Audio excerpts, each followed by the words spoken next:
তো pile foundation শুরু করার আগে আমরা শ্যালো ফাউন্ডেশনের কয়েকটা বেসিক জিনিস আছে, সেগুলো আমরা একটু আগে দেখে নেব। ঠিক আছে? তো দেখ, ফাউন্ডেশন হচ্ছে মেনলি আমাদের দু প্রকারের হয়। ফাউন্ডেশন মেনলি হচ্ছে আমাদের দু প্রকারের হয়। আরও অনেক ফাউন্ডেশন আছে, কিন্তু আমাদের ইঞ্জিনিয়ারিং পার্সপেক্টিভে মেনলি দুটোই আমরা জেনে রাখবো। ঠিক আছে? একটা হচ্ছে শ্যালো ফাউন্ডেশন,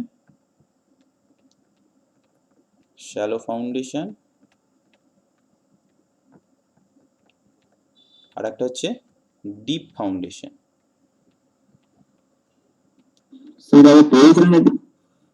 না, এই প্রথম পড়াচ্ছি।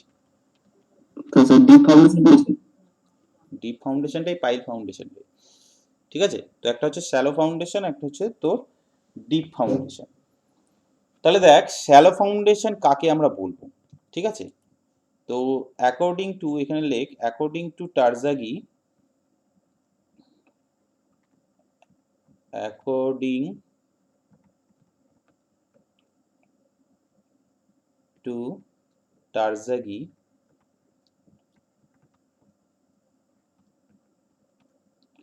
টারজাগি বলছে a foundation is shallow, a foundation is shallow if its depth, এটা আমি আলাদা কালারে হাইলাইট করি তবে জিনিসটা মনে থাকবে। if its ছোট দেখাচ্ছে, হ্যাঁ লেখা ছোট দেখাচ্ছে, বড় কর, স্ক্রিনটাকে বড় কর বাপি। এই বাপি বলছি কমেন্ট বলো, লেখা বলছি স্ক্রিনটাকে বড় কর, যেটাকে ল্যান্ডস্কেপ করে নে মোবাইলটাকে, যে স্ক্রিনটাকে বড় করে নে। এমনি লেখা সবাই বুঝতে পারছিস তো? হ্যাঁ স্যার, সুন্দর বোঝা যাচ্ছে, স্যার বেশ তো বোঝা যাচ্ছে। if its depth is equal to or less than, ভালো করে দেখ, a foundation is shallow if its depth is equal to or less than its width। ঠিক আছে? তার মানে তোর যেটা আমাদের বলছে যে ধর এটা যদি আমার কোনো একটা ফাউন্ডেশন হয়,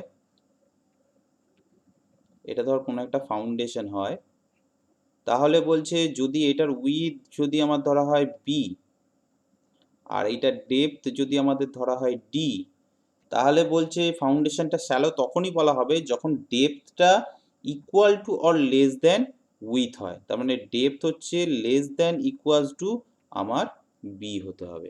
ঠিক আছে? এইটা যদি হয়, এটা হচ্ছে টারজাগিস থিওরি অনুযায়ী, আরও অনেক থিওরি আছে। ঠিক আছে? তো বিভিন্ন ক্ষেত্রে বিভিন্ন ধরনের হয়। তো টারজাগি বলছে যে যদি ডেপথ হচ্ছে এর থেকে যদি কম হয় তাহলেই তাকে আমরা বলবো শ্যালো ফাউন্ডেশন, আর ডিপ ফাউন্ডেশন তাহলে তার থেকে বেশি। তাহলে ডিপ ফাউন্ডেশনের ক্ষেত্রে কি হচ্ছে? ডিপ ফাউন্ডেশন তাহলে হচ্ছে ডেপথটা গ্রেটার দেন বি হতে হবে। ঠিক আছে? এবার কি কি টাইপের শ্যালো ফাউন্ডেশন পাওয়া যায় সেগুলো আমরা একটু দেখি। শ্যালো ফাউন্ডেশন অনেক টাইপের হয়, তোরা ম্যাক্সিমাম আমাদের যে নর্মাল যে বিল্ডিংগুলো করি সব কটাই হচ্ছে আমাদের শ্যালো ফাউন্ডেশন করি। ঠিক আছে? তো কীরকম টাইপের ফাউন্ডেশন হয় দেখি। Various types of shallow foundation.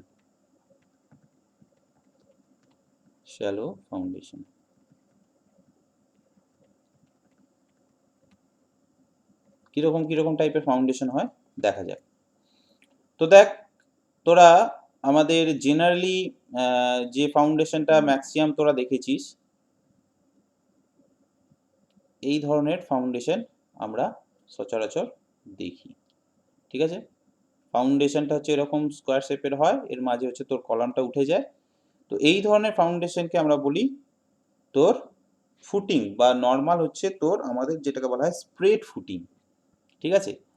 এইটাকে বলা হয় 1 নম্বরে দে, এটাকে নাম দিয়ে স্প্রেড ফুটিং, ঠিক আছে। এবার এরই অনেকগুলো ভাগ আছে, ঠিক আছে, SPREAD, স্প্রেড ফুটিং, ঠিক আছে। এই স্প্রেড ফুটিং এর মধ্যে 4 ধরনের ফুটিং হচ্ছে আমরা জেনারেলি দেখতে পাই। যদি ক্রস সেকশন ওয়াইজ যদি আমি দেখাই, অনেক ফুটিং হচ্ছে দেখ এরকম টাইপের হবে, যেই ছবিটা আমি এখানে এঁকেছিলাম এটাকে যদি টপ ভিউতে থেকে দেখি তাহলে ফুটিংটা হচ্ছে আমাদের এরকম টাইপের লাগে দেখতে, ঠিক আছে। প্রত্যেকটার আমি নাম লিখে দেব। একটা এই ধরনের ফুটিং পাওয়া যায়। আবার কিছু কিছু ফুটিং আছে সেগুলো হচ্ছে এরকম স্টেপ বাই স্টেপ হয়, ঠিক আছে, সিঁড়ির মতো করে। এই একটা লেয়ার হলো। স্যার বলছি স্প্রেড ফুডিং আর স্কোয়ার ফুডিংটা কি একই? এ স্প্রেড ফুডিং আর স্কোয়ার মানে ফুডিংটা কি একই? হ্যাঁ, স্কোয়ার যে ফুটিংটা করছি সেটা স্প্রেড ফুটিং এর মধ্যেই পড়ছে, ঠিক আছে। ম্যাট ফুটিং ট্যাট ফুটিং সেগুলো আলাদা, সেগুলো আমি আলাদা করে বোঝাবো, ঠিক আছে। তো এটাকে যদি আমি টপ থেকে দেখি ঠিক এরকম টাইপের দেখতে লাগবে। আবার কীরকম ফুটিং হয়, যেটা হচ্ছে সবচেয়ে কমনলি আমরা ইউজ করি, এই ধরনের ফুটিংটাই হচ্ছে সবচেয়ে বেশি আমরা ইউজ করি, তাই তো, প্র্যাকটিক্যাল ফিল্ডে। তো এই ফুটিংটাকে যদি যখন আমরা ড্রয়িং করি তখন কীরকমভাবে ডিনোট করে দেখাই, এই আছে মাঝখানে হচ্ছে এই কলাম, চার কোণে এরকমভাবে নেমে যায়, তাই তো। আর একটা হয়, কোশ্চেন করবো বল। স্যার, বলছি ওই যে স্লোপটা করছেন না, ওই স্লোপটা তো কত হয় আর ইয়েটা কত দাঁড়ায়? এই যে যেটা উঠছে, মানে কলামটা যেটা উঠছে, সেই কলামটার ইয়েটা কত হয়েছে? এইটার যে ভ্যালুটা, এইটা হচ্ছে জেনারেলি 100 থেকে 150-র মধ্যে ধরা হয়, 1 নম্বর। দ্বিতীয় নম্বর হচ্ছে আমাদের টোটাল যে ফুটিং হয় সেই ফুটিংয়ের ডেপথ জেনারেলি হচ্ছে আমাদের 600 mm রাখা হয় জেনারেলি, ঠিক আছে, হুম। ঠিক আছে। তাহলে এইটা যদি 150 হয়, বাকি এই পুরো পোর্শনটা কত হচ্ছে আমাদের 450 হচ্ছে, তাই তো। এবার 450-র মধ্যে আমাদের ধর এই পোর্শনটা আমাদের ধর কত থাকতে পারে, 200 কি 300 থাকতে পারে, ঠিক আছে। 250 না 200? 250 200 যেরকম তুই ডিপেন্ড করবি এই স্লোপটাকে যেরকম ভাবে তুই রাখবি, ঠিক আছে। রেইনফোর্সমেন্ট কিরকম ডিটেলস দিচ্ছিস তার উপর এই অ্যাঙ্গেলটা ডিপেন্ড করে। বা ফুটিং এর যদি তোর হচ্ছে স্প্রেড এরিয়াটা অনেক বেশি হয়ে যায় তখন অ্যাঙ্গেলটা আরো নেমে যায়, ঠিক আছে। এই জিনিসটা তোকে একটা জিনিস বুঝতে হবে যে এই যে অ্যাঙ্গেলটা হচ্ছে এইটা কিন্তু খুব একটা গুরুত্বপূর্ণ নয়। এই অ্যাঙ্গেলটা মেনলি করা হচ্ছে আমাদের কাজের সুবিধার ক্ষেত্রে। এমন নয় যে এই অ্যাঙ্গেলটার আলাদা কোনো বৈশিষ্ট্য আছে। এই জিনিসটা হচ্ছে মেনলি করা হয় আমার যে রেনফোর্সমেন্টগুলো দিচ্ছি, ধর এর রেনফোর্সমেন্টগুলো কীরকমভাবে দিই, আমরা এইভাবে দিচ্ছি, এইখান থেকে এর রড নামছে,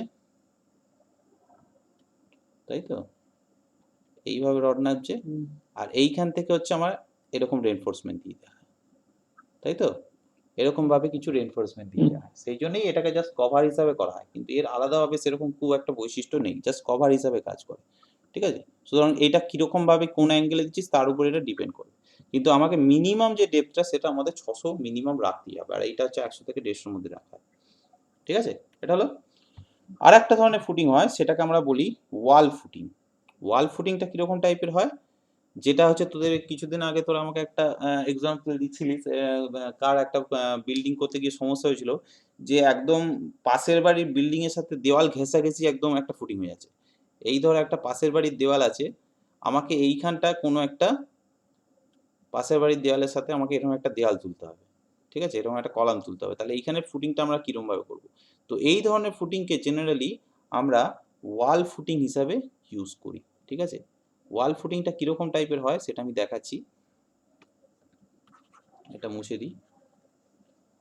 ওয়াল ফুটিংটা জেনারেলি হয়, মানে আমি সামনে থেকে দেখছি, ঠিক আছে, এইভাবে কন্টিনিউয়াসলি ওয়ালের মতো করে হয়ে যায়, ঠিক আছে, বিভিন্ন লেয়ারেতে এইভাবে। জিনিসটাকে যদি আমরা ক্রস সেকশন ওয়াইজ দেখি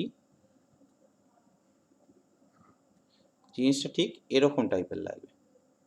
এই হচ্ছে আমাদের বিম। এক্ষেত্রে কি হয় দেখ, কলামটা তো এখানে থাকেই, কিন্তু এই যে পুরো ফুটিংটা, এই পুরো ফুটিংয়ের স্প্রেডটা একদম বিম পর্যন্ত চলে যায়। আমাদের যে ওই যে কি ফুটিং বলে, ওই কি বিম বলে ওটাকে, টাই বিম বলে, তাই তো। একদম টাই বিম পর্যন্ত এর এই যে এক্সটেনশনটা ফুটিংটা চলে। দেখালেন, এটা তো সেই ব্রিক ওয়ার্ক এরকম ভাবে স্টেপ হ্যাঁ, স্টেপ ব্রিক করে ওয়ার্কের ওঠে। ক্ষেত্রে এটা করা হয়, ঠিক আছে? প্রথম কথা হচ্ছে দেখ, পুরনো যে বিল্ডিং গুলো করা হতো তার ক্ষেত্রে এই জিনিসটা হচ্ছে সবচেয়ে বেশি প্রচলন ছিল। কিন্তু যেহেতু আমরা এখন ব্রিক ওয়ার্কের কাজ খুব কম করি, এবার প্রশ্ন হতে পারে তো যে এই কাজ কি আমরা ব্রিক ওয়ার্ক ছাড়া কোথাও করতে পারি? তখন হচ্ছে তোদেরকে যদি প্রশ্ন আসে তখন তোকে বলতে হবে যে ধর সাপোজ এরকম পাশাপাশি কোনো একটা বাড়ির দেওয়াল চলে এসছে, ঠিক আছে? এরকম পাশাপাশি কোনো একটা বাড়ির যখন দেয়াল চলে আসে যেখানে ফুটিং এর স্প্রেডিং এর করার পসিবিলিটিটা খুব কমে যায়, সেক্ষেত্রে কিন্তু এই ধরনের ফুটিং আমাদের করা হয়, ঠিক আছে? ধর এই ফুটিংটা দেখাই, এই ফুটিংটা ধর আমার এইখানটা হচ্ছে তার কলামটা বসছে, আমার যে পাশের বাড়ি বিল্ডিংটা সেটা এইখানে চলে আসছে, ঠিক আছে? মানে আমার মাটিটা যে কাটবো সেটা হচ্ছে এর পাশের বাড়ি বিল্ডিং এর একদম হয় ঘাসাঘাসি হয়ে যাচ্ছে, নাহলে এর ভেতরে ঢুকে যাচ্ছে। তো সেক্ষেত্রে এইখানটা কাট করে, এই পুরো জায়গাটাকে কাট করে এইখান থেকে আমি পুরো ফুটিংটা তুলতে পারি। কলামটা এইখান থেকে তুলছে, কিন্তু এর যে ফুটিংটা হবে সেটা কিন্তু একদম পুরোপুরি আমাকে তোর যে টাই বিম আছে সেইখান পর্যন্ত তুলে দিতে হয়, ঠিক আছে? তো এইগুলোর নামগুলো জাস্ট শুধু একটু লিখে রাখ। এটাকে বলা হয় সিম্পল ফুটিং বা সিঙ্গেল ফুটিং বলা হয়। এটা হচ্ছে সিঙ্গেল ফুটিং। এটাকে বলা হয় স্টেপড ফুটিং।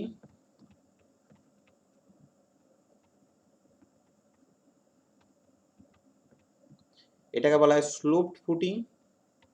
এটার একটা নাম আছে, কি বলতো?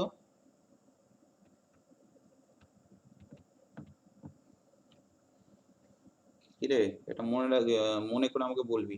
আর এটাকে বলা হয় ওয়াল ফুটিং, ঠিক আছে? এটা ওয়াল ফুটিং কেন বলা হচ্ছে আমি মেন কারণটা বললাম, যে কোনো সাইডে যদি কোনো ওয়াল চলে আসে সেক্ষেত্রে কিন্তু এই ফুটিং গুলোর গুরুত্বপূর্ণ একটা ভূমিকা থাকে, ঠিক আছে? স্যার ওখানে তো স্যার ইয়ে ফুটিং করে দেওয়া যেতে পারে, ওই ইয়ে ফাউন্ডেশন, ওই র্যাপ ফাউন্ডেশন। অবশ্যই, যদি তুই ছোট বিল্ডিং করিস তাহলে সেক্ষেত্রে তো র্যাপ ফাউন্ডেশন করা মানে অনেক কষ্ট, তাই না? আমি ধর হ্যাঁ, একটা ছোট একতলা বিল্ডিং করছি, আর যে পাশাপাশি দেওয়াল জুড়ে যে বিল্ডিং গুলো হয়, বড় বিল্ডিং কখনোই এরকম পাশাপাশি দেওয়াল জুড়ে বিল্ডিং করে না, ঠিক আছে? এই ধরনের ফুটিং গুলো কোথায় হয়? যেগুলো হচ্ছে ধর ছোট ছোট পাশে বাড়ি, ধর ভাইয়ে ভাইয়ে ঝগড়া হয়েছে, দুজনে আলাদা আলাদা বাড়ি করতে চাইছে, এবার কেউ কাউকে 1 ইঞ্চিও জায়গা ছাড়বে না, সে হয়তো দুজনেই ধর একতলা কি দোতলা বিল্ডিং করবে। তো সেক্ষেত্রে এইসব সিচুয়েশন গুলো হলে তখন তোকে ইঞ্জিনিয়ার হিসেবে যখন বলবে একটা ডিজাইন করে দাও, তখন তো তুই দেখছিস যে এখানে ফুটিং যেটা করবি সেক্ষেত্রে তোর সমস্যা আছে। তখন তোকে কিন্তু এই পুরো ফুটিংটা শুধু এইটুকুন না, পুরো লেন্থ জুড়ে পুরো বরাবর একদম তোকে এরকম ভাবে টেনে দিতে হবে, ঠিক আছে? নিচেটা স্যার র্যাপ ফাউন্ডেশনটা কি স্যার? হ্যাঁ, স্যার ওয়াল র্যাপ ফুটিংটা ফাউন্ডেশনটা আরেকবার বলুন। ওয়াল ফুটিংটাই যেটা আমি বললাম, যে ধর এইটা হচ্ছে আমার পাশের বাড়ির একটা দেওয়াল, ঠিক আছে? স্যার তখন তো তাহলে তো ওই কলম স্ট্রাক, মানে যেমন ভাবে কংক্রিটের হয় ওরকম ভাবে ব্রিক স্ট্রাকচার করতে হবে তখন। হ্যাঁ, না, ব্রিক স্ট্রাকচার অ্যাকচুয়ালি নয়, আমার স্ট্রাকচারটা হচ্ছে তোর হবে হচ্ছে তোর এই আমার ওই কি যেন বলে কলম এটাকে, যেমন ভাবে ওঠে তেমন হ্যাঁ, ভাবেই যেমন ভাবে কলাম ওঠে সেরকমই হবে। এবার ধর এর পাশের বাড়ির দেওয়ালটা এইখানে আছে, আমার যে কলামটা আমাকে তুলতে বলেছে সেটা ধর আমাকে একদম এইখান থেকে তুলতে হবে কলামটা, ঠিক আছে? এবার ধর এই কলামটা আমাকে তুলতে গেলে জেনারেল যে ফুটিং আমি যদি করি, তাহলে আমাকে কি করতে হয়? ধর এটা আমি স্টেপ করে স্লোপ ফুটিং এ যদি করি, তাহলে আমাকে যদি এরকম করে করতে হয়, এর বাড়ির এইখানটা তো আমাকে কাটতে হবে, তাই না? এইটা ধর আমার টাই বিমটা এইখানে ধর কন্টিনিউয়াস হচ্ছে, হ্যাঁ, হ্যাঁ। তো এইখানটা তো আমাকে কাটতে হবে, সেটা আমি পারবো না। তখন কি করব আমি, এই জায়গাটাকে যে আছে এই জায়গাটাকে পুরো রিমুভ করে দেবো। এই ধর দেওয়াল আছে আমাদের,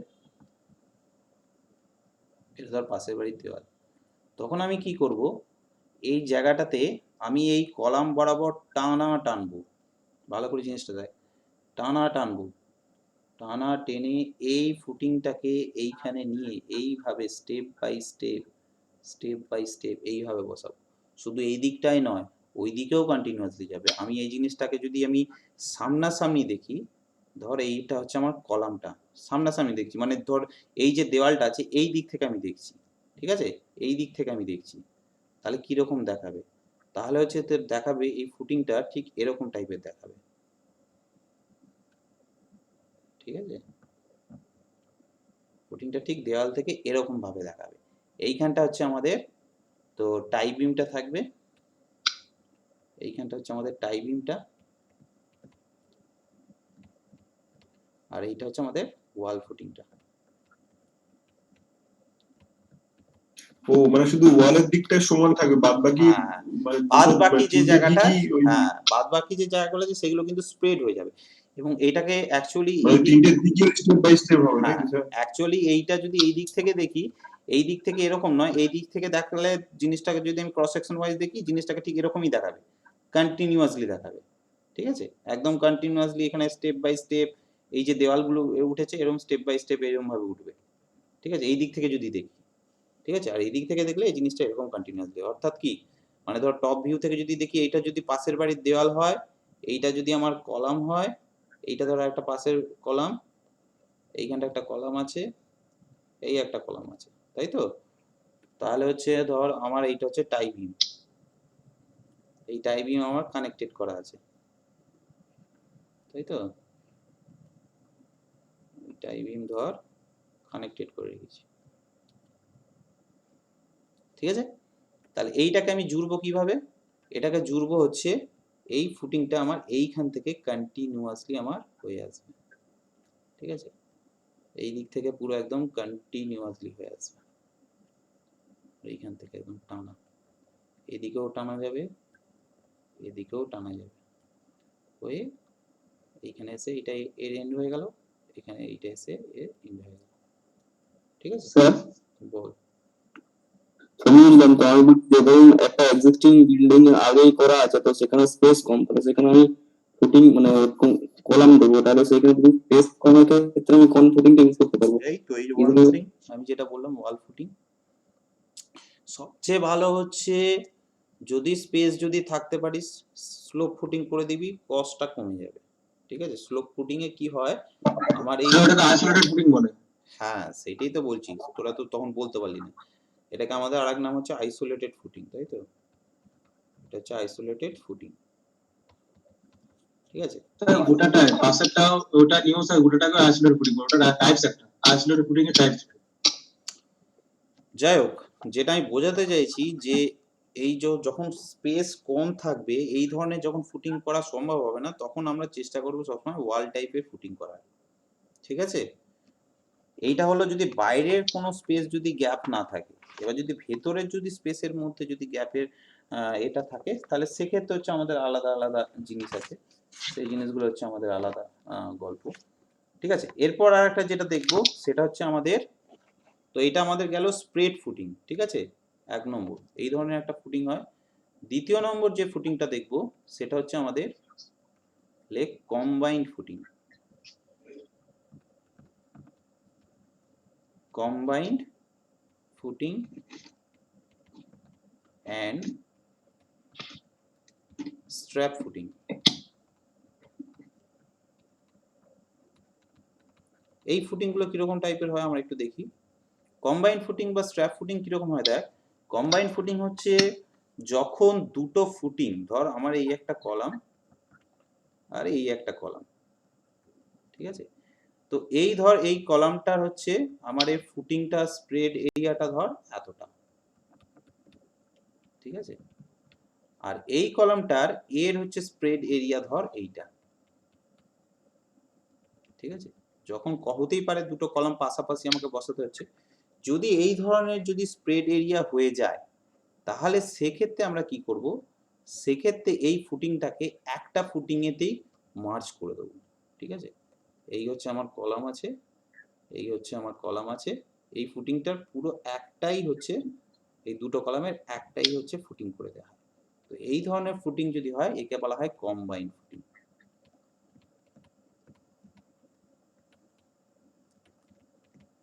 ঠিক আছে? অনেক জায়গাতেই দেখেছিস, সবচেয়ে বেশি দেখবি যে লিফটের তলায় বা সিঁড়ির তলায় যে ফুটিং গুলো হয়, ম্যাক্সিমাম তোরা অনেকেই করিস, ঠিক আছে? এই ধরনের ফুটিং গুলো হচ্ছে তোর আমাদের বলা হয় কম্বাইন্ড ফুটিং। এই কম্বাইন্ড ফুটিং জেনারেলি এরকম টাইপের হয়। তারপরে হচ্ছে তোর ট্র্যাপিজয়েডাল এর যে ক্রস সেকশনটা, এই ধর এইটা অনেকটা বড় আছে, এটা অনেকটা ছোট আছে, তো এর তো স্পেসিফিক এরিয়া আমাকে অনেকটা বাড়াতেই হবে, ধর এর এরিয়াটা অনেকটা বেশি আছে, তাহলে এর এরিয়াটাকে আমি এরকম ভাবে বাড়িয়ে দিতে পারি, ধর এই জায়গাটা একটু বেশি হবে, এই জায়গাটা ধর একটুখানি কম হবে। জিনিসটা হচ্ছে অনেক সময় দেখবি এরকম ট্র্যাপিজয়েডাল সেকশনেও হয়, ঠিক আছে? তো এই ধরনের ফুটিংগুলোকে আমরা বলি কম্বাইন ফুটিং। এরপর আর একটা যেটা আছে সেটা হচ্ছে স্ট্র্যাপ ফুটিং। স্ট্র্যাপ ফুটিংটা কি হয়, এটা কম্বাইন ফুটিং এর মতনই ব্যাপার, কিন্তু ধর এই দুটো ফুটিং আছে, এই দুটো ফুটিং একে অপরকে ওভারল্যাপ করছে না, কিন্তু খুব ক্লোজ আছে। জিনিসটা ভালো করবো, এরা একে অপরকে হয়তো ওভারল্যাপ করছে না, কিন্তু এরা হচ্ছে খুব ক্লোজ আছে।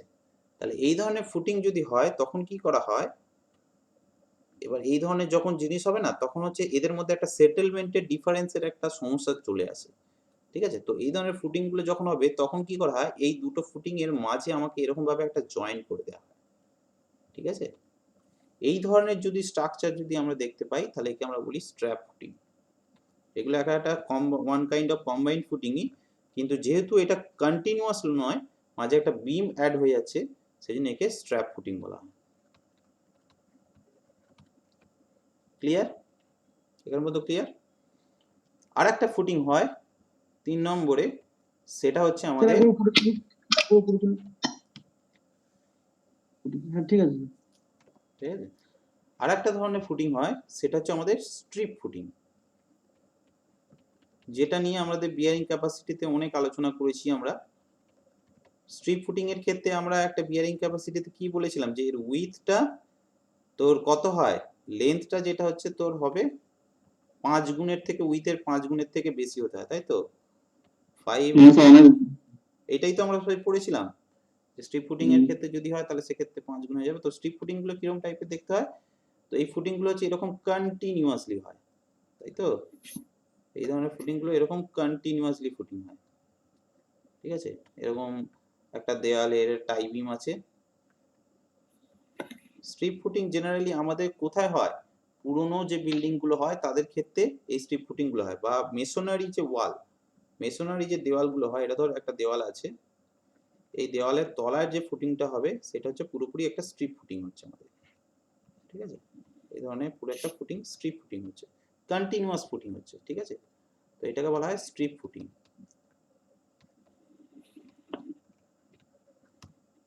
ঠিক আছে? আর লাস্ট যেটা আসছে সেটা হচ্ছে আমাদের সবচেয়ে বেশি মানে কোনো স্যার কিছু ওয়াল ফুটিংটা তাহলে ধরুন একটা স্ট্রিপ ফুটিং টাইপের। হ্যাঁ, wall footing one kind of strip footing তুই বলতেই পারিস, কিন্তু ওয়াল ফুটিং এর ক্ষেত্রে কিন্তু আমরা কলাম অ্যাড করতে পারি। স্ট্রিপ ফুটিং এর ক্ষেত্রে কিন্তু কলামই শুধু, দেখ ওয়াল ফুটিং এর ক্ষেত্রে কিন্তু কলামের ভূমিকাটাই সবচেয়ে বেশি। এখানে কিন্তু মেসোনারি ওয়ালের যে লোড বিয়ারিং ওয়ালের কিন্তু ভূমিকা থাকে না, এখানে হচ্ছে বিম আর কলামের কেসটা থাকে। কিন্তু স্ট্রিপ ফুটিং এর ক্ষেত্রে দেখ পুরো কলাম জুড়ে জুড়ে হচ্ছে তোর লোডটা ডিস্ট্রিবিউট হয়, ঠিক আছে? সেটা কন্টিনিউয়াস ফুটিং, হ্যাঁ এটা কি কন্টিনিউয়াস ফুটিং? হ্যাঁ, এটাকে অনেক সময় স্ট্রিপ ফুটিং, অনেক সময় কন্টিনিউয়াস ফুটিংও বলা হয়, ঠিক আছে? আচ্ছা, লাস্ট যেটা আছে সেটা হচ্ছে ম্যাট ফাউন্ডেশন বা র্যাপ ফুটিং, তাই তো রে? ম্যাট ফাউন্ডেশন অথবা র্যাপ ফুটিং বলে, তাই তো এটাকে? আমি ভুল বললে আমাকে শুধরে দিবি। তো এটা কি হয়, এটা কখন করব, দেখ যখন হচ্ছে ধর তোর সয়েল হচ্ছে খুব উইক। আমি ফিজিক্যালি জিনিসটাকে একটু বুঝি আগে। ধর আমি এখানে মাটি কেটেছি, ঠিক আছে? এবার এখানে আমাকে ফুটিং বসাতে হবে। এই একটা ধর কলাম, এই একটা ধর কলাম, এই একটা ধর কলাম। তো এর ফাউন্ডেশন এইটা, এর ফাউন্ডেশন ধর এইটা, এর ফাউন্ডেশন ধর এইটা। তো এইটার দেখা গেল এই সয়েলটার এর বিয়ারিং ক্যাপাসিটি বিভিন্ন জায়গায় বিভিন্ন, এবং এর বিয়ারিং ক্যাপাসিটি খুব উইক। মানে এইটা সবচেয়ে বেশি দেখা যায় এক্সপেন্সিভ সয়েলের ক্ষেত্রে। এই সয়েল যদি নেচারটা এক্সপেন্সিভ টাইপের হয়, সয়েলের নেচারটা ধর এখানে যে সয়েলটা আছে সেটা যদি ব্ল্যাক কটন সয়েল হয়, তাই তো? মন্টমরিলোনাইট সয়েল, যেটা হচ্ছে আমরা বলি এক্সপেন্সিভ সয়েল। এক্সপেন্সিভ সয়েল মানে এক কথায় পুরো একদম এঁটেল মাটি, তাই তো? এঁটেল মাটি, এঁটেল মাটি যদি কোনো একটা জায়গায় থাকে, তো সেখানে ফাউন্ডেশন করার সময় আমরা দেখবো যে বর্ষাকাল হলে মাটিটা ফুলে যায়, আবার শীতকাল হলে মাটিটা কুঁকড়ে যায়। তো এরকম যদি হয়, এই প্রত্যেকটা ফাউন্ডেশনে এদের কিন্তু ডিফরমেশন হয়, ভ্যারিয়েশন, ঠিক আছে? ধর এই যদি আমি এখান থেকে পুরো একদম টানা একটা টাই বিম টানি, ঠিক আছে, তাহলে দেখবো যে এইটা বেশি সেটেল করে গেল, এইটা হচ্ছে ধর উপর দিকে উঠে গেল। এরকম যদি ডিফরমেশন হয় তো এর পুরো বিল্ডিংটার মধ্যে ক্র্যাকনেস দেখা যায়, ঠিক আছে? তো এই ধরনের যদি সিচুয়েশন হয়, সেক্ষেত্রে কি করা হয়, এই পুরো ফাউন্ডেশনটাতে আমাদের কি করা হয়, পুরোটাকেই ঢালাই করে দেওয়া হয়, ঠিক আছে? এই পুরো ফাউন্ডেশনটা বল। বলছি এটা কি স্যার ব্ল্যাক করানো সয়েলে শুধুমাত্র করা হয় না অন্যান্য ক্ষেত্রেও অন্যান্য করা হয়? সয়েলের ক্ষেত্রেও করা হয়, কোথায় করা হয় আমি বলছি, দুটো ক্ষেত্রে মেনলি আমাদের করা হয়, ঠিক আছে? এই পুরোটাকে আমরা ঢালাই করে দিলাম, ঠিক আছে?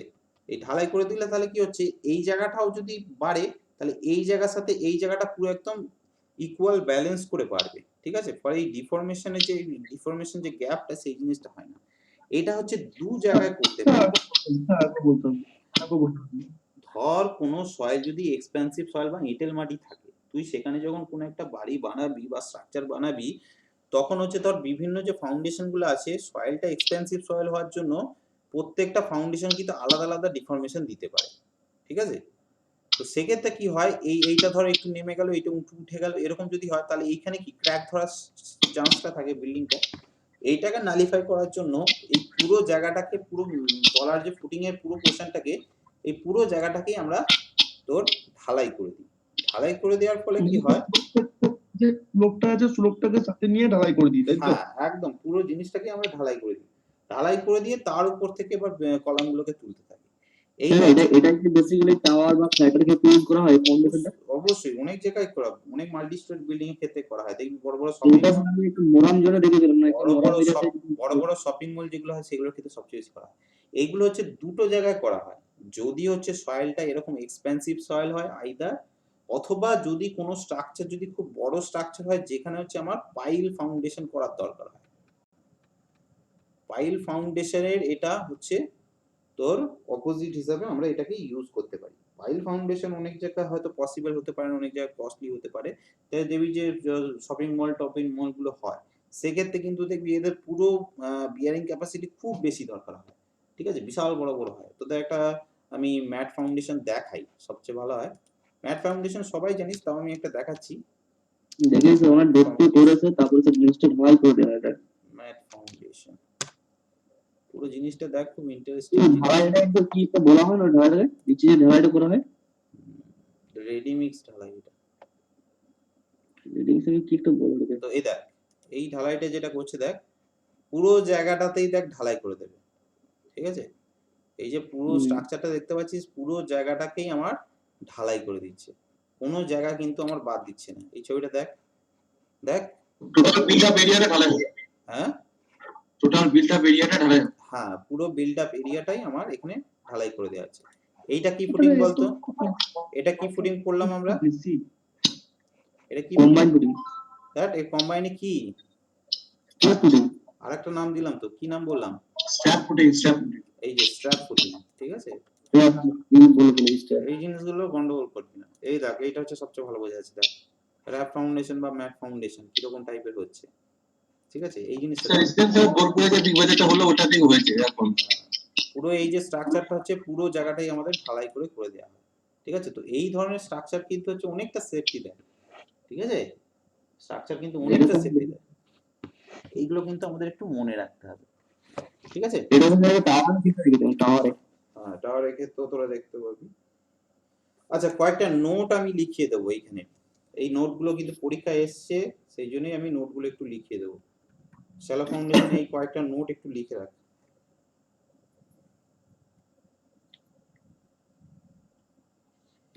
প্রথম নোটটা লেখ, according two is specification, according to IS specification, the minimum depths, according to IS specification, the minimum depth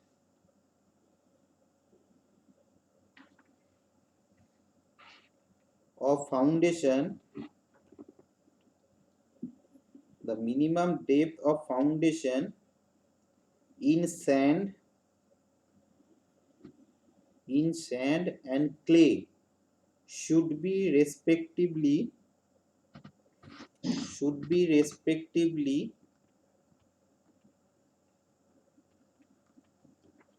স্যান্ডের ক্ষেত্রে লিখে রাখ 800 mm। আইএস কোড বলছে স্যান্ডের ক্ষেত্রে মিনিমাম ডেপথ অফ ফাউন্ডেশন হবে 800 mm, আর ক্লের ক্ষেত্রে মিনিমাম ডেপথ অফ ফাউন্ডেশন হবে 900 mm। যেটা আমরা 600 বলছিলাম সেটা কিন্তু আইএস কোড স্পষ্ট বলে দিয়েছে যে 800 mm মিনিমাম তোমাকে ডেপথ করতে হবে, ঠিক আছে? আইএস কিন্তু আইএস কোড যদি পরীক্ষার হলে আসে আইএস কোডের উপর বেস করে, তাহলে তোদেরকে এটা মনে রাখতে হবে। স্যান্ডের ক্ষেত্রে হচ্ছে 800 mm আর ক্লের ক্ষেত্রে হচ্ছে 900 mm। এটা তো মিনিমাম ডেপথ, হুম, মিনিমাম ডেপথ হবে। হ্যাঁ ওইটা মিনিমাম ডেপথ, ঠিক আছে। আচ্ছা, এরপর হচ্ছে দেখ আমাদের যে শ্যালো যে ফাউন্ডেশনটা হয়, ঠিক আছে, এই যে ফাউন্ডেশনটা হচ্ছে 2 নম্বরে এলে প্রেসার ডিস্ট্রিবিউশন।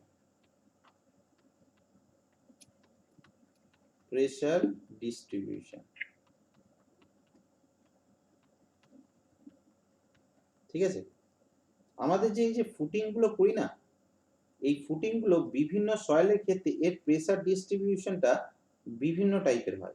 এই যে আমি জায়গাটা পড়াচ্ছি এই জায়গাটা থেকে কিন্তু অনেকবার কোশ্চেন এসেছে, সুতরাং এই জায়গাটা কিন্তু খুব ভালোভাবে কনসেপ্ট ক্লিয়ার রাখবি। প্রত্যেকবার কোশ্চেন আসে, প্রত্যেকবার মানুষ ভুল করে এটা, ঠিক আছে? সেই জন্য আমি বারবার ছবিটা ভালো করে এঁকে দিচ্ছি, ছবিটাকে ভালো করে মুখস্থ করে রাখবি। এবার 3টে আমি কন্ডিশন দেখাবো, ঠিক আছে? প্রথমেরটা ধর আমার কোহেশনলেস সয়েল,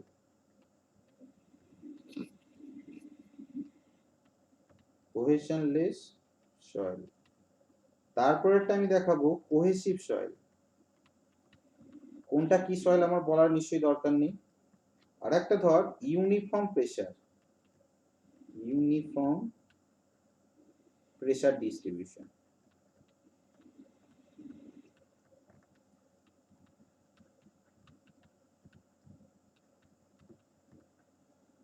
ঠিক আছে, তো এই জিনিসটা আমাদেরকে পুরো ক্লিয়ার মনে রাখতে হবে যে কোহেশন সয়েলের ক্ষেত্রে এর যে প্রেসার ডিস্ট্রিবিউশনটা হয় সেটা হচ্ছে এন্ডে কম মিডিলে বেশি। এর যে প্রেসার ডিস্ট্রিবিউশনটা হয় সেটা হচ্ছে এরকম টাইপের হয়, ঠিক আছে? স্যান্ডের ক্ষেত্রে আমাদের উল্টা থালার মতো, আমাদের কি বলে কড়াইয়ের মতো লাগে। আর কোহেসিভ সয়েলের ক্ষেত্রে জিনিসটা পুরোপুরি উল্টো। কোহেসিভ সয়েলের ক্ষেত্রে এর যে প্রেসার ডিস্ট্রিবিউশনটা হয় এর এন্ডেতে সবচেয়ে বেশি হয়, সেন্টারে সবচেয়ে কম হয়, ঠিক আছে? উল্টো থালার মতো।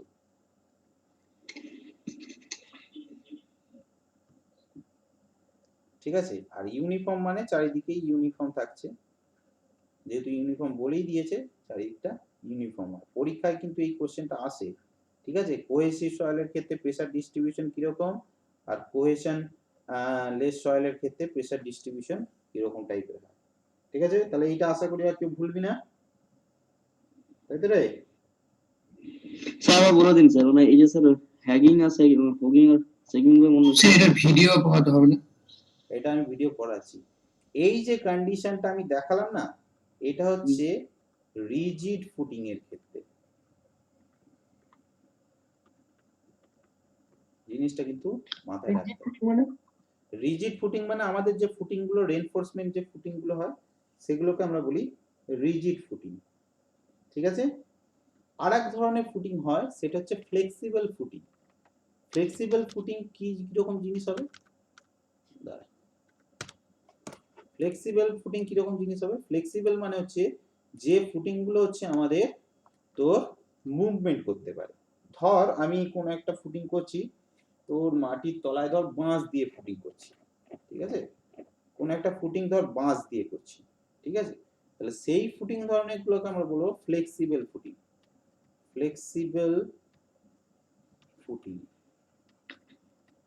স্যার তার মানে স্যার এটা হচ্ছে মরুভূমি এরিয়াতে কি বল? স্যান্ড যে মরুভূমি এরিয়াতে স্যার অনেকটা স্যার মাচার মতন করে যে ফুটিং গুলো করা হয়। হ্যাঁ হ্যাঁ, ঠিক আছে। তো এই ফ্লেক্সিবল ফুটিং এর ক্ষেত্রে কিন্তু এই যে ডিস্ট্রিবিউশন কার্ভটা না, এইটা আবার উল্টো হয়ে যায়। মানে ফ্লেক্সিবল কোহেশনের ক্ষেত্রে কার্ভটা হচ্ছে এরকম হবে, ঠিক আছে। আর কোহেসিভের ক্ষেত্রে কার্ভটা হচ্ছে ঠিক এরকম হবে, ঠিক আছে। সুতরাং পরীক্ষার কোশ্চেনে ভালো করে দেখবি, দুটো জিনিস দেখবি, একটা হচ্ছে তোর রিজিড ফুটিং বলেছে না ফ্লেক্সিবল ফুটিং বলেছে, 1 নম্বর। আর দ্বিতীয় নম্বর দেখবি কি সয়েল বলেছে, ঠিক আছে। কারণ বিভিন্ন সয়েলের ক্ষেত্রে আমরা দেখতে পাচ্ছি বিভিন্ন ডায়াগ্রাম আসছে, ঠিক আছে। সুতরাং এইটা থেকে কিন্তু ভালোই কোশ্চেন আসে, এটা কিন্তু আমাদেরকে খুব ভালোভাবে মনে রাখতে হবে। ক্লিয়ার, বোঝা গেছে? সবাই ক্লিয়ার হয়েছে তো রে? এটা মনে রাখতে হবে। আচ্ছা, settlement of footing, shallow footing এর ক্ষেত্রে যে সেটেলমেন্ট হয়, এটা দরকার নেই তোদের। সেটেলমেন্ট ফুটিং অত দরকার নেই তোদের জেনারেলি। আচ্ছা, এইখানে র্যাপ ফুটিং এর 3 নম্বর নোটটা লেখ। 3 নম্বর নোটে আমাদের র্যাপড যে ফাউন্ডেশন হয় না, তার ক্ষেত্রে র্যাপড ফাউন্ডেশন এর ক্ষেত্রে কয়েকটা ভ্যালু আমাদের মনে রাখতে হবে। এই ভ্যালুগুলো হচ্ছে আমাদের পরীক্ষায় আসে, ঠিক আছে। 1 নম্বরে লেখ, এটা আলাদা হেডিং করে লেখ, এটা খুব গুরুত্বপূর্ণ, মানে এটা অনেকবার কোশ্চেন এসেছে। 1 নম্বরে লেখ, এইটা লেখ, দাঁড়া,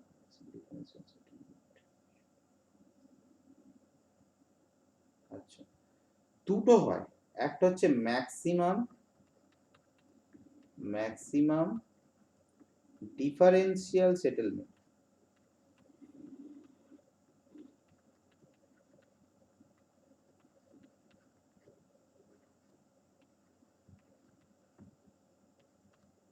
ঠিক আছে। ম্যাক্সিমাম ডিফারেন্সিয়াল সেটেলমেন্ট, এইটা হচ্ছে তোর ক্লে সয়েলের ক্ষেত্রে লিখে রাখ, ম্যাক্সিমাম হবে সবসময় হচ্ছে লেস দেন, এটা লিখে রাখ 40 mm। আর দ্বিতীয় নম্বরে হচ্ছে স্যান্ডি সয়েলে লিখে রাখ, এটা হচ্ছে লেস দেন 25 mm। এই কোশ্চেনটা আসে, ঠিক আছে। আর দ্বিতীয় নম্বর পয়েন্টে লিখে রাখ ম্যাক্সিমাম সেটেলমেন্ট,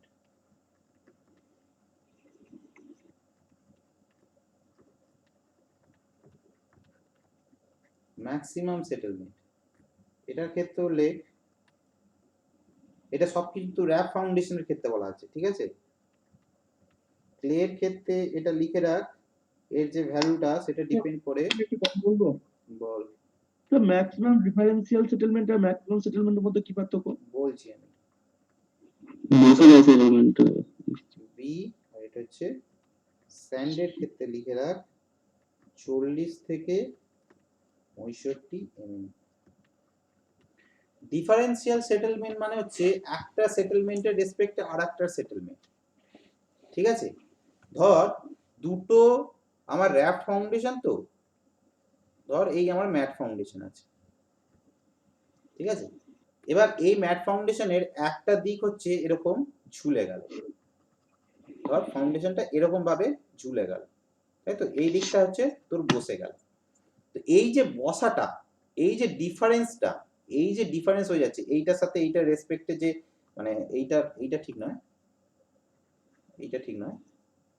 আমার এই যে লেয়ারটা, এর যে টপ লেয়ারের সাথে এর যে বটম লেয়ারটা, এই যে কতটা এটা ডিফারেন্স হলো, এইটা ম্যাক্সিমাম আমরা অ্যালাউ করতে পারি ক্লে সয়েলের ক্ষেত্রে 40 mm।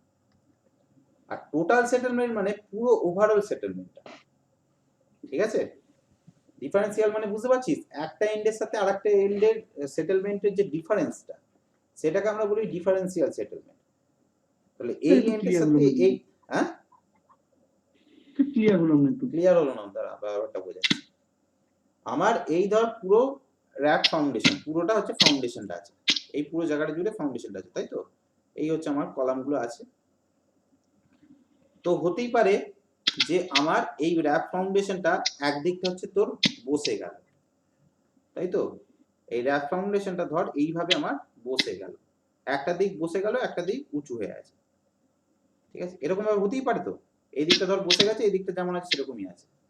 তাহলে এইভাবে যদি হয় তাহলে হচ্ছে তোর এই যে এই এন্ডটা বাস্তবে যদি একটু বলে না, ছবিটা ভালো করে না, দাঁড়া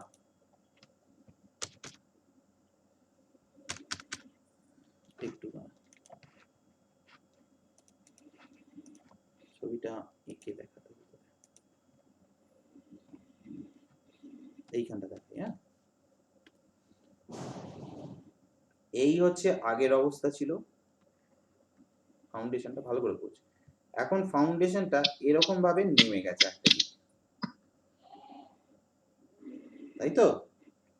তাহলে আমার যে আগের অবস্থাটা ছিল এই পজিশন, আগে তো জিনিসটা এই পজিশন ছিল, এই জিনিসটা এখন এইখানে নিচে নেমে গেছে।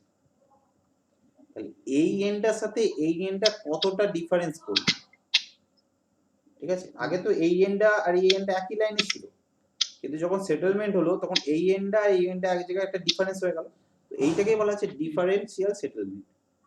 আর টোটাল সেটেলমেন্ট মানে এই পুরো স্ট্রাকচারটাই যদি এরকম নিচের দিকে নেমে আসে, সেটাকে বলা হয় টোটাল সেটেলমেন্ট। এই যে ডিফারেন্সিয়াল, এই যে এদের মধ্যে গ্যাপটা, এইটা বলছে যে 40 mm এর থেকে বেশি হবে না। আর ক্লে এর ক্ষেত্রে টোটাল সেটেলমেন্ট, দেখ এটা হচ্ছে টোটাল, মানে পুরোটাই সেটেল করবে নিচে, সেই ভ্যালুটা হচ্ছে এটা আলাদাভাবে বলছে, ঠিক আছে? ম্যাক্সিমাম সেটেলমেন্ট হচ্ছে টোটাল সেটেলমেন্ট, তাই তো? হ্যাঁ, ম্যাক্সিমাম সেটেলমেন্ট মানে টোটাল সেটেলমেন্ট, ঠিক আছে? তো স্যালো ফাউন্ডেশনের এই কটা জিনিসই আছে, এই কটা জিনিস থেকেই জেনারেলি প্রত্যেকটা কোশ্চেন আসে স্যালো ফাউন্ডেশনে যদি আসে। এরপর হচ্ছে আমরা নিজেরা যেটা করব সেটা হচ্ছে তোর পাইল ফাউন্ডেশন, ঠিক আছে?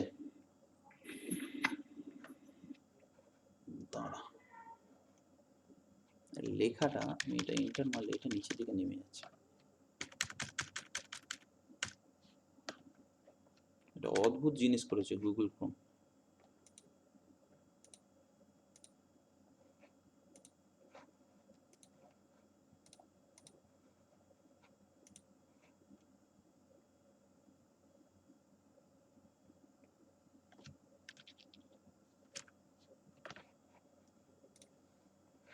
এটা আমাকে অন্য একটা পেজে করতে হবে, ঠিক আছে? এটা বোঝা গেছে তো?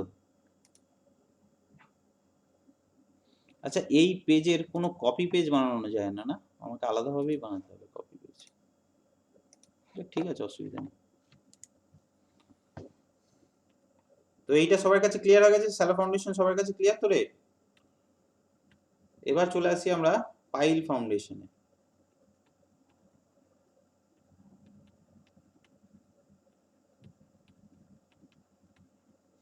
স্যালো ফাউন্ডেশন কাকে বলে সেটা আমরা আগেই দেখে নিয়েছি। এবার পাইল ফাউন্ডেশনের জেনারেলি আমরা যেটা বললাম যে লেন্থের থেকে এই উইথের থেকে যদি ডেপথটা যদি বেশি হয় তাহলে তাকে আমরা বলবো পাইল ফাউন্ডেশন। এবার দেখ, এই যে পাইল ফাউন্ডেশন আছে, পাইল হচ্ছে জেনারেলি অনেক প্রকারের আমরা দেখতে পাই, ঠিক আছে? এই জিনিসগুলো কিন্তু আমাদেরকে একটু মনে রাখতে হবে। তো এই পাইল ফাউন্ডেশনে আমরা কি কি জিনিস পড়বো সেটা আগে আমি একটু লিখিয়ে দিই, ঠিক আছে? প্রত্যেকদিন নেক্সট দিন যখন ক্লাসে পড়াবো আমাকে এই জিনিসগুলো মনে করিয়ে দিবি। ক্লাসিফিকেশন, 1 নম্বর পড়বো হচ্ছে আমরা ক্লাসিফিকেশনটা পড়বো। দ্বিতীয় নম্বর আমরা যেটা পড়বো সেটা হচ্ছে তোর পাইল ড্রাইভিং, ঠিক আছে? কিভাবে পাইলটাকে হচ্ছে তোর দেওয়া হয় সেটা পড়বো। তারপর হচ্ছে তোর load carrying capacity, load carrying capacity of pile,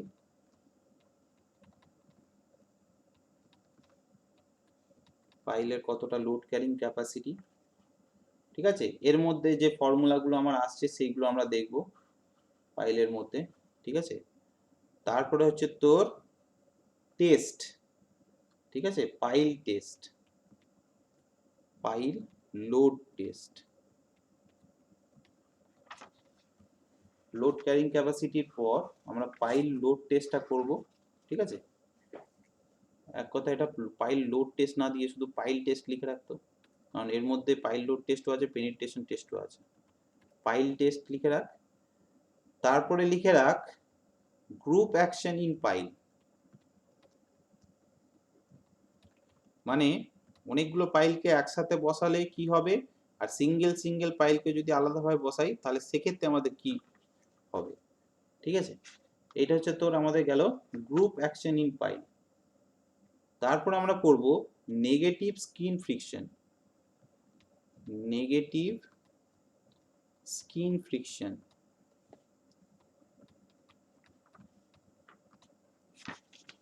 ঠিক আছে। আচ্ছা, তারপরে আমরা একটা যেটা পড়ব সেটা হচ্ছে তোর আন্ডার রিমড পাইল, ঠিক আছে, এটাও পড়াতে হবে তোদের। আন্ডার রিমড পাইল, ঠিক আছে। এই কটা করালেই হবে আশা করি। কনস্ট্রাকশন আন্ডার রিম পাইল এগুলো গেটেতে আছে, তোদের অত দরকার নেই জানার। Bored compaction pile, bored compaction পাইলটা একটু দেখিয়ে দেবো কি, বেশ আন্ডার রিম পাইল যখন পড়াবো জিনিসগুলো সম্পর্কে একটু টাচ করিয়ে দেবো, ঠিক আছে। তো এইগুলো হচ্ছে আমার মেন আছে পাইলের মধ্যে, ঠিক আছে। এইগুলো হচ্ছে আমরা পড়বো। 5 মিনিট আমি ব্রেক নিচ্ছি, তারপর আমি আসছি। রেকর্ডিং স্টার্ট করেন। তো ফার্স্টে আসছি, দেখ আমাদের heading the classification of piles.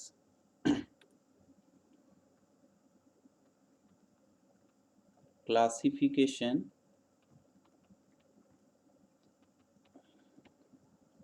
Of piles. অনেক ধরনের ক্লাসিফিকেশন হয়, ঠিক আছে, বিভিন্ন ধরনের ক্লাসিফিকেশন হয়। একটা হচ্ছে তোর আমাদের বেসড অন ফাংশন হয়, কীরকম কাজ করছে, কি ফাংশনের উপর কাজ করছে তার উপর হয়।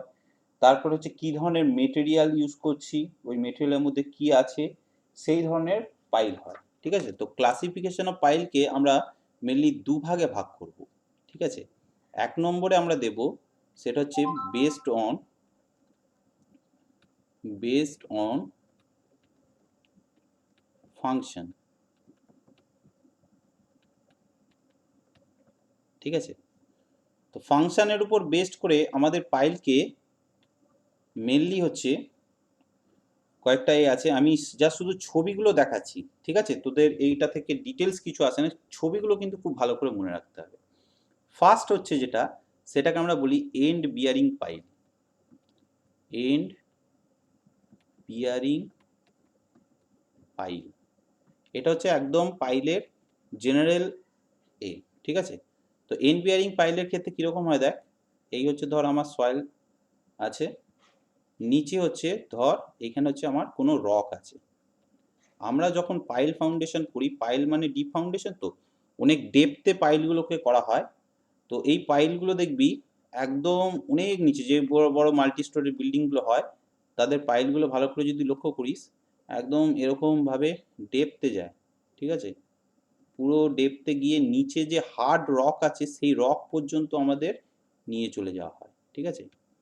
এই ধরনের পাইলকে বলা হয় এন্ড বিয়ারিং পাইল, ঠিক আছে। অনেক বিল্ডিংয়ের ক্ষেত্রেই দেখতে পাবি, আমাদের যে সল্টলেকের যে সমস্ত বিল্ডিংগুলো আছে সেই বিল্ডিংগুলোর পাইলগুলো দেখবি ম্যাক্সিমামই কিন্তু এন্ড বিয়ারিং পাইল হয়, ঠিক আছে। তো এই পোর্শনটা হচ্ছে আমাদের রক আর এইটা হচ্ছে সয়েল, ঠিক আছে। দ্বিতীয় নম্বর যেটা আসছে সেটা হচ্ছে আমাদের ফ্রিকশন পাইল, ফ্রিকশন পাইল। আমরা কিন্তু এখানে ফাংশনগুলো বলছি, কি কি ফাংশনের উপর বেস করে পাইলগুলোকে ডিস্ট্রিবিউট করা হয়। এবার ধর আমি পাইল যখন করছি, নিচে ধর আমি রক পাচ্ছি না, ঠিক আছে, নিচে ধর আমার এখানে কোনো রক পাচ্ছি না, অনেক ডেপথ আছে, এটা প্রায় ধর 40 মিটার নিচে হতে পারে, ঠিক আছে, এর অ্যারাউন্ড 40 মিটারের নিচে ধর আমার 40 মিটার নিচেও আমি কোনো রক পাচ্ছি না। তাহলে সেক্ষেত্রে যে পাইলগুলো হয়, এই পাইলগুলো হচ্ছে এমনভাবেই ডিজাইন করা হয়, এই পুরো পাইলটা এই সয়েলের মধ্যেই আমাদের রাখা হয়, ঠিক আছে? এই পাইলগুলো কি করে, এই সয়েলের মধ্যে থেকে সয়েলের যে আশেপাশে এদের যে সয়েলের যে ফ্রিকশনটা আছে, এই ফ্রিকশনটাকে কাজে লাগিয়ে এই পাইলগুলো আটকে থাকে। ঠিক আছে? মাটির মধ্যে কোনো একটা বাঁশকে যখন পুঁতিস, তখন সেই বাঁশটা কিভাবে থাকে? একদম কি নিচে কি শক্ত কোনো মাটিতে আটকায়? সেটা ঠিক এরকম ভাবেই থাকে। এই প্রিন্সিপালটাই আমাদের যে সবচেয়ে টলেস্ট বিল্ডিং বুর্জ খালিফা, তার মধ্যেও কিন্তু সেই জিনিসটা আছে। দেখবি, বুর্জ খালিফা ফাউন্ডেশন, ভাব পৃথিবীর সবচেয়ে বড় ফাউন্ডেশন, সবচেয়ে বড় বিল্ডিং, তার ফাউন্ডেশনটাও কিন্তু একটা ফ্রিকশন পাইপ ফাউন্ডেশনের উপর বেস করে দাঁড়িয়ে আছে। ঠিক আছে? এর যে ফাউন্ডেশনটা আছে, না, এর যে রক ফরমেশন, এ কিন্তু রক ফরমেশন পাইনি। ঠিক আছে? তোরা যদি বুর্জ খালিফার কোনো ডকুমেন্টারি দেখিস, তার ক্ষেত্রে এই যে পাইল ফাউন্ডেশনটা দেখিস, বুর্জ খালিফা সবাই চিনিস তো রে? এই যে এই বিল্ডিংটা, হ্যাঁ স্যার, না ছিল চিনেছি। এই তো বুর্জ খালিফা নিয়ে এই কদিন আগেই তো প্রচুর হলো, এই আমাদের কলকাতাতেও তো বুর্জ খালিফা। তো কলকাতায় যে বুর্জ খালিফা করেছে তার ক্ষেত্রেও ফ্রিকশন পাইলই ইউজ হয়েছিল। ঠিক আছে? তো এই যে ফাউন্ডেশনটা হচ্ছে, এর তলায় যে ফাউন্ডেশন করা হচ্ছে, এই ফাউন্ডেশনের নিচে কিন্তু একদম হার্ড সয়েল কিন্তু খুব একটা পাইনি। ঠিক আছে? তো সুতরাং সেই জন্য না পাওয়ার জন্য এর যে পাইলিংটা হয়েছে পুরোটাই কিন্তু একটা ফ্রিকশন পাইলের উপর। মানে অবাক করার বিষয় যে এত বড় বিল্ডিং, সে পুরোটাই একটা হচ্ছে নিচে কোনো হার্ড রক পাচ্ছে না, পুরোটাই ফ্রিকশনের উপর দাঁড়িয়ে আছে। ঠিক আছে? খুব ইন্টারেস্টিং জিনিস। এরপর নেক্সট যেটা আসছে সেটা হচ্ছে আমাদের কম্প্যাকশন পাইল।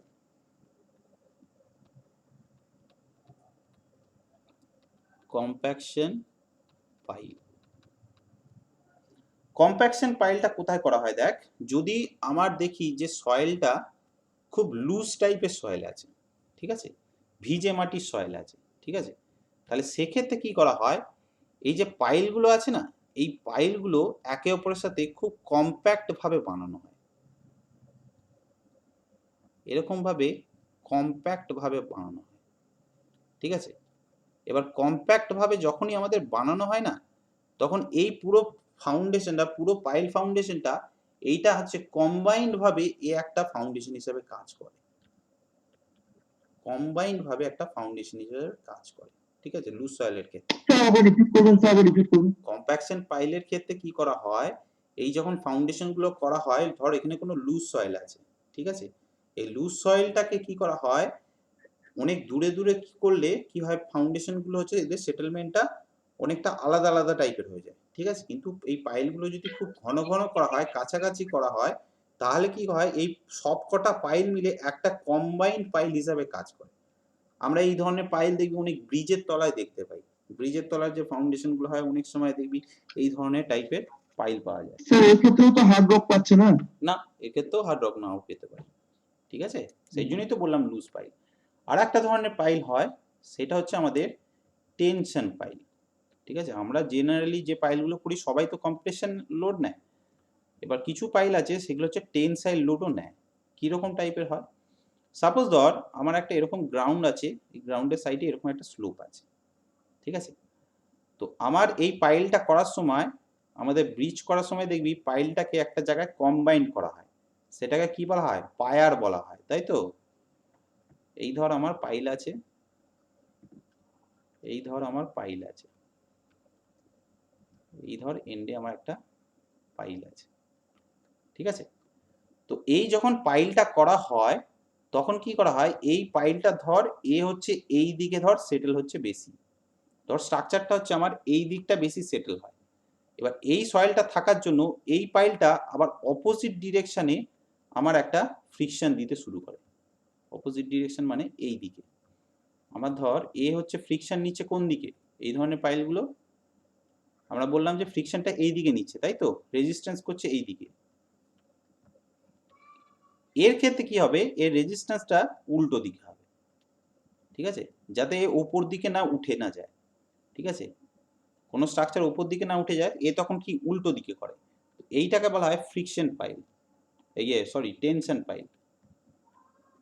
এটাকে বলা হচ্ছে আমাদের টেনশন পাইল।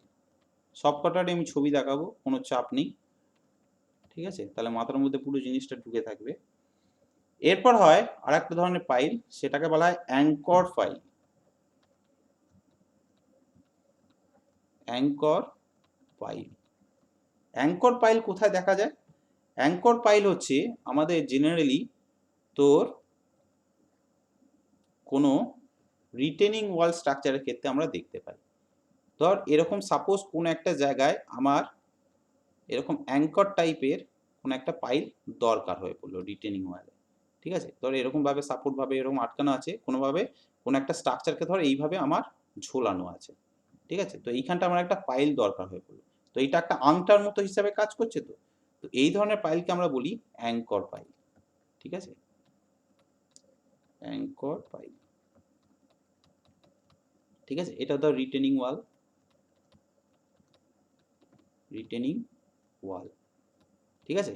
মানে এইখানটা তোর এর এক্সপ্যান্ড করা আছে, এর নিচে আমি কোনো ফাউন্ডেশন করতে পারবো না, রিটেনিং ওয়াল থেকে আমাকে স্ট্রাকচারটা করতে হবে। তো এইটাকে কি করা হয়, এরকম ভাবে টেনে এইখানটা একটা অ্যাঙ্কর হিসাবে আটকে দেওয়া হয়। এই ধরনের পাইলকে আমরা বলবো কি, অ্যাঙ্কর পাইল। আরো কিছু পাইল পাওয়া যায়, সেগুলোকে আমরা নাম দেব, 4 ধরনের পাইল পাওয়া যায়, ঠিক আছে? তো সেইগুলোর একটা ডায়াগ্রাম আমি এঁকে দিচ্ছি। সাপোজ এই ধরনের পাইলগুলো নদীর ধারে বা সমুদ্রের ধারে আমরা সবচেয়ে বেশি দেখতে পাই। এটা ধর আমার মাটি, এইখানটা ধর সমুদ্র আছে, ঠিক আছে? বিশেষ করে তোরা যদি দেখিস ওই সমুদ্রের কাছে যেখানে হচ্ছে তোর ওই ছিপ টিপ ফেলে, বিদেশে অনেক সব শুটিং এর টুটিং দেখেছিস যে ছিপ টিপ ফেলে, বা হচ্ছে তোর ওই ইয়ে করে রে, যে ফেরিঘাট গুলো, যেগুলো ফেরিঘাট, অ্যাকচুয়ালি ফেরিঘাটের যে পাইলগুলো হয়, ঠিক আছে? তো ফেরিঘাটের পাইলগুলো দেখবি এরকম একটা পাইল দেয়া হয়, ঠিক আছে? এই পাইলের সাথে কানেক্টেড করে আবার একটা পাইল রাখা হয়, ঠিক আছে? যা এটা আলাদা কালি করব।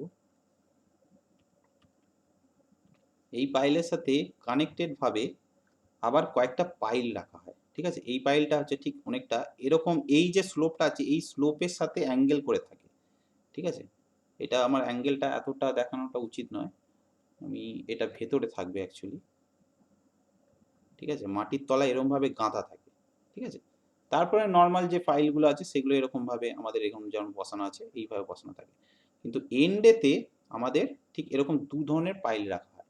এই যে পাইলগুলো আছে এই পাইলগুলোর নাম আছে, প্রথমের যে এই পাইলটা দেওয়া হচ্ছে একে বলা হয় শীট পাইল, শীট পাইল। আর এই যে পাইলটা আমরা দিয়েছি এটাকে বলা হয় ব্যাটার পাইল, ব্যাটার পাইল, ঠিক আছে? এরপর ধর আর এই যে লাস্ট এন্ডে যে আমাদের এখানে যে পাইলটা আমরা দিয়েছি, কোনো স্ট্রাকচারের ক্ষেত্রে একদম লাস্ট এন্ডে যখন আমাদের একটা পাইলকে দেওয়া হয়, ঠিক আছে? এই পাইলটাকে আমরা বলবো, এর নাম লিখে রাখ, ফেন্ডার পাইল। এগুলো যা শুধু মনে রাখ, ঠিক আছে? এগুলো কোনোদিনও আসবেও না পরীক্ষায়, যা শুধু নলেজ বাড়ানোর জন্য আমি বলছি, ঠিক আছে? আর একটা ধরনের পাইল পাওয়া স্যার যায়, ব্রিজে যে ব্রিজ তৈরি করার সময় যে পাইল গুলো হয় ওগুলো কি? ওগুলো আমাদের আলাদা কম্পোজিট পাইল করা হয় বা কম্বাইন্ড পাইল, এই যে আমরা বললাম কম্প্যাকশন পাইল অথবা friction pile, end bearing pile, এইগুলোর মধ্যে করা হয়, ঠিক আছে? এইগুলো হচ্ছে সমুদ্রের ধারে পাইল, ঠিক আছে? আর একটা জিনিস পাইল করা হয় দেখবি, সমুদ্রের সমুদ্রের মধ্যে যেগুলো করা হয়। হ্যাঁ ওইটাই আমি আসছি। এবার ধর এইটা ধর আমার সমুদ্রের ওয়াটার লেভেল, ঠিক আছে? এটা ধর আমার সমুদ্রের ওয়াটার লেভেল, তাই তো? এবার সমুদ্রের মাঝে যদি কোনো একটা পাইলকে করা হয়, ছোট পাইল, আমি বড় পাইলের কথা বলছি না, যে পাইলগুলো দেখবি কাঠের পাইল করা হয়, ঠিক আছে? সেই পাইলগুলোকে অনেকটা একটা টার্ম দেওয়া হয়। এই পাইলগুলো কিরকম দেখতে হয় দেখ, যে ধর এইখানটা একটা স্ট্রাকচার দেওয়া আছে, এরকম নিচে থেকে এইভাবে একটা পাইল করা হয়, ঠিক আছে? একে বলা হয় ডলফিন পাইল, ডলফিনস, এক কথা বলে একে ডলফিনস, ঠিক আছে? কি জিনিসগুলো আমরা একটু দেখি, ঠিক আছে? জিনিসগুলো দেখলে সবচেয়ে ভালো বুঝতে পারবি। Dolphin, DOLPHIN, piles, dolphin piles, দেখা যাক কিরকম ডলফিন পাইলস। এই দেখ, এই যে পাইলগুলোকে, এইগুলোকে বলা হয় ডলফিন পাইলস, দেখতে পাচ্ছিস সবাই? এই দেখ এই যে পাইলগুলো, এগুলো হচ্ছে ডলফিন স্যার পাইলস। মনে রাখা স্যার, হ্যাঁ, এগুলো কি জন্য স্যার করা হয়? এই যে এই পাইলগুলো অনেক সময় অনেক ব্রিজেতেও করা হয়, দেখবি বড় বড় অনেক ব্রিজেতেও করা হয় ডলফিন পাইলস। ঠিক আছে, চারপাশ দিয়ে এরকম ভাবে কোনাচে কোনাচে করে ডলফিন পাইলস গুলো করা হয়। ঠিক আছে, খুব ইন্টারেস্টিং জিনিস এটা কিন্তু। ঠিক আছে, কেন করা হয় স্যার এটা? কেন করা হয়, এখানে ধর স্পেস পাচ্ছি না সেরকম ভাবে ঠিকঠাক করে, আর তো ধর আমার এটাকে মানে কি বলবো, যে হেভি ওয়েট সেরকম ভাবে খুব একটা দরকার হয় না। ঠিক আছে, যা শুধু আমার মানে সাপোর্ট হিসাবে রাখার জন্য অনেক সময় করা হয়। ঠিক আছে, তবে এই ধরনের পাইল কিন্তু একদম খুব ব্রিজ টিজ এতে খুব একটা ইউজ করা হয় না। এগুলো দেখবি ফেরিঘাট এই সমস্ত জায়গাতে সবচেয়ে বেশি ইউজ করা হয়। ঠিক আছে, একটা সাপোর্টিং হিসাবে। ঠিক আছে, একদম সমুদ্রের ধারেতেই অ্যাকচুয়ালি এই জিনিসগুলো পাওয়া যায়। এবার শিট পাইলটা কিরকম দেখ, শিট পাইলটা দেখি কিরকম। শিট পাইলটা আমাদের যদি দেখতে হয়, দাঁড়া, শিট পাইলের অ্যাকচুয়ালি যদি ড্রয়িং দেখতে চাই, আচ্ছা ডলফিন পাইলস, আচ্ছা দাঁড়া আমি এখানে আলাদাভাবে লিখি শিট পাইলস।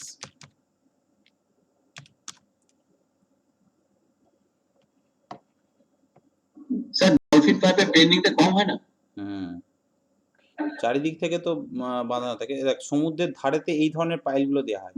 এই যে শিট পাইলটার ক্ষেত্রে দেখ আমরা টানা টেনে দিয়েছি তো, এই জিনিসটা কিন্তু শিট পাইলের ক্ষেত্রে করা হয়। এগুলো ধরবি তোর হচ্ছে যে আমাদের যে সিঙ্গাপুর এদের ক্ষেত্রে দেখবি যে সমস্ত ফেরিঘাটের টাটের দিকে ওদের যে একদম দেখবি ফেরিঘাটের একদম মানে মাটি আর ফেরিঘাট একদম দেখবি পুরো একদম টাই করা থাকে।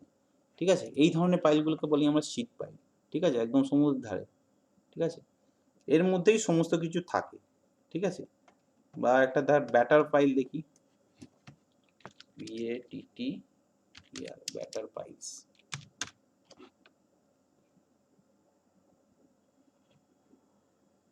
এই দেখ, এই পাইলগুলোকে বলা হয় ব্যাটার পাইলস। আমরা নিশ্চয়ই দেখেছি। দেখ ব্যাটার পাইলসটা একটা অ্যাঙ্গেল করে আছে, তো এখানেও দেখ এই ড্রয়িংগুলোতে দেখ ভালো করে অ্যাঙ্গেল করে আছে। এই ধরনের পাইলকে আমরা বলবো, সব দেখ সমুদ্রের ধারে, কিন্তু এই পাইলগুলো ভালো করে লক্ষ্য কর, সব কিন্তু দেখ সমুদ্রের ধারে করা হয়েছে। এই ধরনের পাইলকে কিন্তু আমরা বলি ব্যাটার পাইল। ঠিক আছে, বোঝা গেছে? এই পাইলের এই পুরো ক্লাসিফিকেশনটা আশা করি সবাই বুঝতে পেরেছিস। ঠিক আছে, তো এটা গেল বেসড অন ফাংশন। এরপর লেখ দ্বিতীয় নম্বরে লেখ ও এইটার ক্ষেত্রে পেজ শেষ হয়ে যাচ্ছে জানিস তো। আচ্ছা আচ্ছা, তার মানে আমাকে এই যে লেখাটা সেটা আমাকে নিচেতে লিখতে হবে। ঠিক আছে, 2 নম্বরে লেখ বেসড অন, কি হলো লেখাটা আগে বেসড অন মেটেরিয়াল। ঠিক আছে, তো মেটেরিয়াল অনুযায়ী পাইল হচ্ছে আমাদের অনেক টাইপের হয়। 1 নম্বরে কি আছে, কংক্রিট পাইল। কংক্রিট পাইল, তাই তো। কংক্রিট পাইল হচ্ছে আবার 2 ধরনের, একটা হচ্ছে কাস্ট ইন সিটু, সরি আগে লেখ প্রিকাস্ট লেখ আগে, প্রিকাস্ট আর হচ্ছে কাস্ট ইন সিটু। প্রিকাস্ট মানে আমাদের অলরেডি পাইলটাকে বানানো হয়েছে, ঠিক আছে, সেটা যা শুধু এসে পুঁতে দেওয়া হয়। আর কাস্ট ইন সিটু মানে একদম অন দ্য স্পট আমরা বানাচ্ছি। আবার কাস্ট ইন সিটু দুভাবে আমরা করতে পারি, একটা হচ্ছে ড্রিভেন পাইল আর একটা হচ্ছে বোর্ড পাইল। ঠিক আছে, ড্রিভেন পাইলের ক্ষেত্রে কি করা হচ্ছে, আমাদের গর্ত খুলে সেই পাইলটাকে হচ্ছে আমাদের বানানো হচ্ছে। আর বোর্ড পাইল মানে হচ্ছে তোর জিনিসটাকে ঠুকে জিনিসটাকে আমরা ড্রিভেন মানে হচ্ছে তোর হ্যাঁ বোর্ড গর্ত করে সেটাকে আমরা বানাচ্ছি। ঠিক আছে, দ্বিতীয় নম্বরে হচ্ছে আমাদের টিম্বার পাইল। যেহেতু আমরা মেটেরিয়াল করছি, দ্বিতীয় নম্বর হচ্ছে টিম্বার পাইল। 3 নম্বরে লিখে রাখ স্টিল পাইল। 3 নম্বরে হচ্ছে আমাদের স্টিল পাইপ। এই স্টিল পাইপ হচ্ছে আবার 3 ধরনের আমরা দেখতে পাই, ঠিক আছে?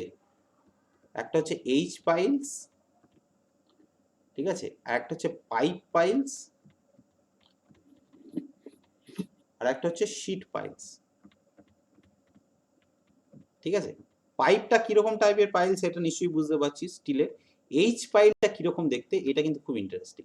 একদম এইচ আকারে হয়, দুটো পাইলকে আমাদের একসাথে জয়েন করে রাখা হয়, ঠিক আছে? জিনিসটা দেখ তাহলে বুঝতে পারবি এইচ পাইল কিরকম দেখতে। দেখ, দাঁড়া দেখাই একটা এইচ পাইলের ভালো এক্সাম্পল।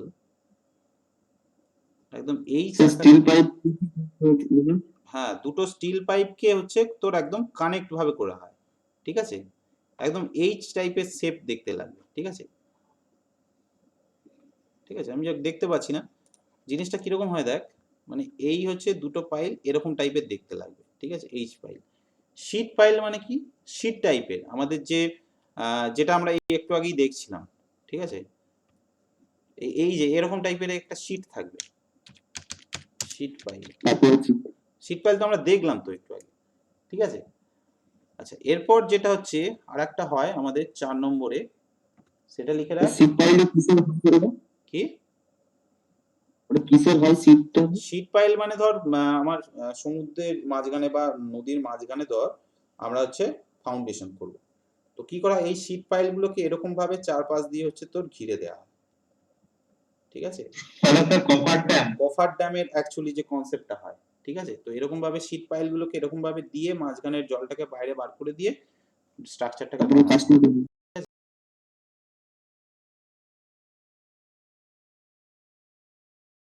অ্যালুমিনিয়াম থাকে কি, পাতলা অ্যালুমিনিয়াম শীট। কম্পোজিটের মধ্যে দু ধরনের হয়, একটা হচ্ছে আইদার কংক্রিট আর টিম্বার মিলিয়ে, কংক্রিট প্লাস টিম্বার, আর একটা হয় কংক্রিট প্লাস স্টিল। আমরা জেনারেলি এই কংক্রিট প্লাস স্টিল এইটাই দেখতে পাই, ঠিক আছে? এই ধরনের জিনিস হচ্ছে আমাদের মোটামুটি আছে, ঠিক আছে? তো এই গেল হচ্ছে আমাদের পুরো পাইলের ক্লাসিফিকেশন। ব্যাপারটা ক্লিয়ার হয়েছে? নেক্সট দিন হচ্ছে আমি এবার pile driven load carrying capacity, এটা খুব ইম্পর্টেন্ট জিনিস, এটা আমাকে বোঝাতে হবে ভালোভাবে। স্যার নিচে নামান। মানে